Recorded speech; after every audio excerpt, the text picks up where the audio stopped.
teman-teman, kembali lagi di channel aku, Vina Olinuha, dan kali ini kita akan belajar tentang soal-soal P3K. Nah, namun sebelumnya teman-teman silahkan untuk mengerjakan soal-soal dulu, untuk linknya di description box. Teman-teman bisa mengerjakan dulu hanya 5 soal, dan setelah itu kita akan membahasnya bersama-sama. Jadi silahkan teman-teman untuk mengerjakan soal dulu, setelah selesai baru kita ke pembahasan. Oke, selamat mencoba.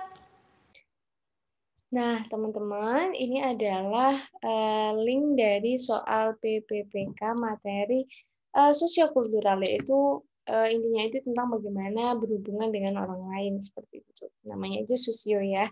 Nah, seperti biasa, silakan teman-teman bisa untuk mencantumkan namanya dan alamat email.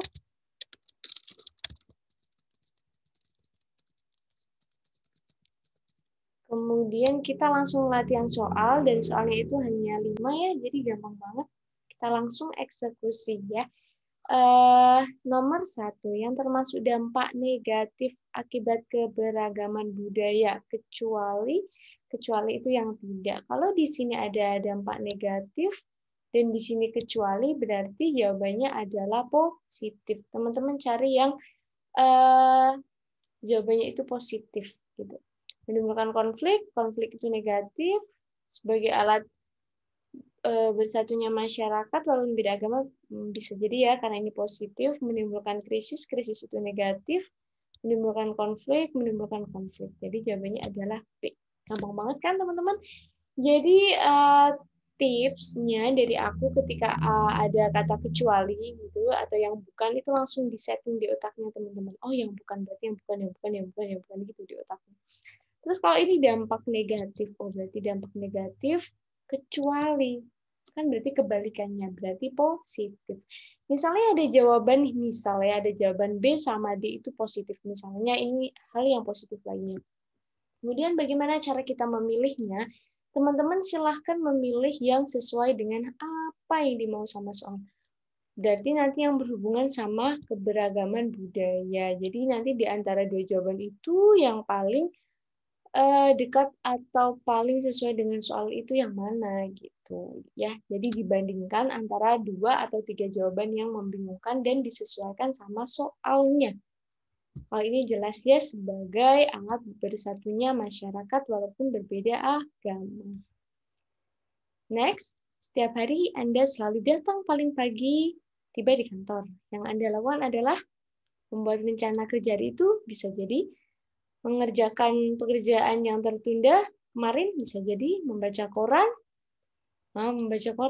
bisa jadi ngobrol dengan sang pegawai, bisa jadi juga menikmati udara pagi di lingkungan taman kantor, bisa jadi semua gitu. Tapi di sini hal yang di antara A sampai E ini kan bisa jadi semua hal itu kita lakukan ketika di pagi hari gitu. Ketika tiba di kantor. Tapi yang paling bijak, yang paling bagus yang mana di antara A sampai E ini yang mana, teman-teman? Yang A ya, yang membuat rencana kerja hari itu. Kalau misalnya ini yang paling mendekati yang sama yang B nih, yang mengerjakan pekerjaan yang tertunda kemarin. Jadi ini yang B ini bisa jadi kayak bagian dari yang A. Rencana kerja itu bisa jadi yang pertama kita lakukan adalah mengerjakan hal yang tertunda dari kemarin, baru yang pekerjaan saat itu. Atau pekerjaan saat itu dulu, baru nanti kalau udah selesai pekerjaan yang kemarin. Jadi pastikan teman-teman ketika tiba di kantor itu mau ngapain aja, itu udah tahu gitu. Jadi agar waktunya itu termanajemen dengan baik. Next. Menurut saya orang yang kehilangan kesempatan mengembangkan usahanya lebih disebabkan karena bertahan pada cara yang telah ada. Bisa jadi ya berpikir mencoba usaha lain, bukan ya, karena ini adalah kehilangan kesempatan untuk mengembangkan usahanya. Jadi usahanya itu akan dikembangkan lagi gitu. Kalau ini mencoba usaha lain, berarti kan dia nggak mau mengembangkannya gitu. Malah justru kayak mematikan usahanya yang lagi mau dikembangin. Jangan menunggu bantuan pihak lain, bukannya ini bukan mental seorang pengusaha. Dia menunda ketika melihat resikonya, bisa jadi mundur begitu melihat resikonya, bisa jadi antara A, D, sama E. Nah, kita kembalikan lagi ke soal, teman-teman.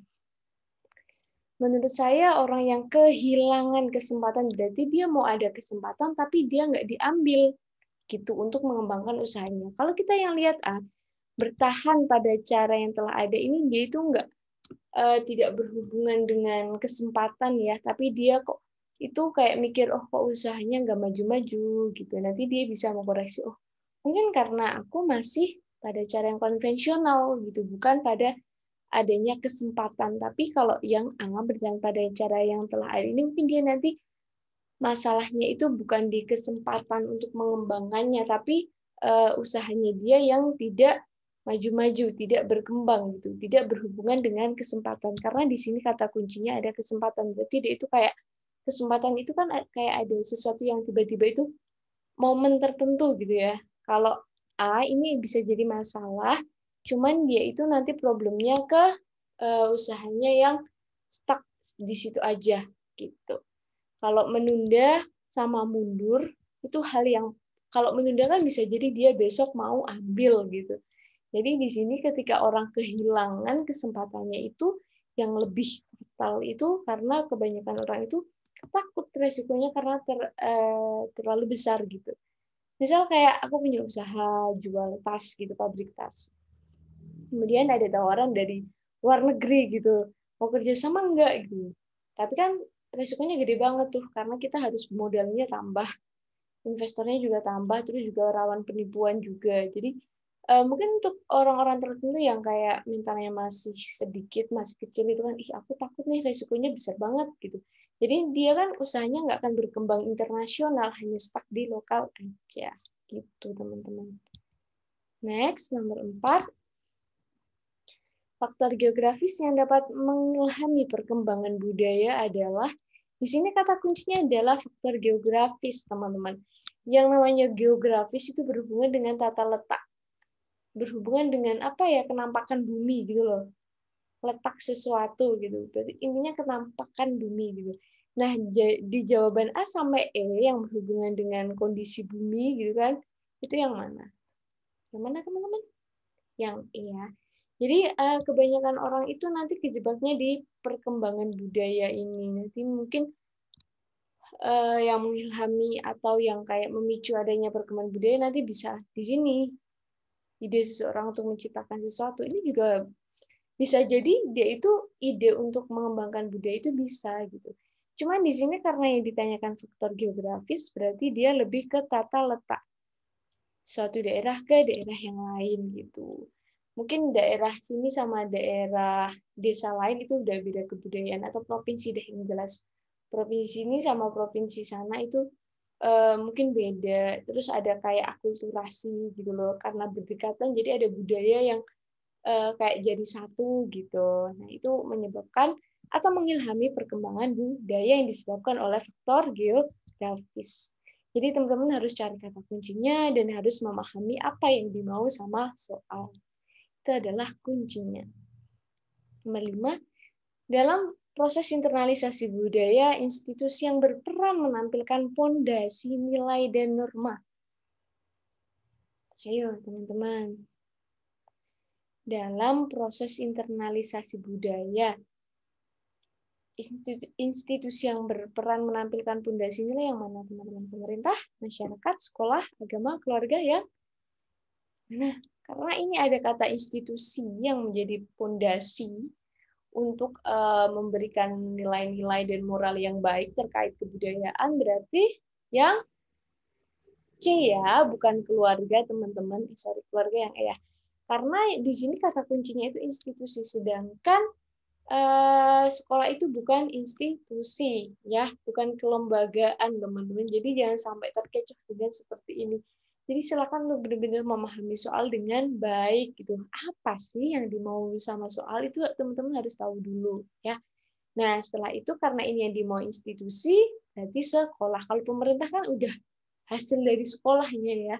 Hasil dari sekolahnya. Kalau pondasi untuk menanamkan nilai dan norma itu yang berperan adalah sekolah, ya, karena di sekolah dari SD sampai SMA secara berjenjang kita akan belajar, kita akan dibekali tentang nilai-nilai, norma dan moral yang baik, gitu teman-teman.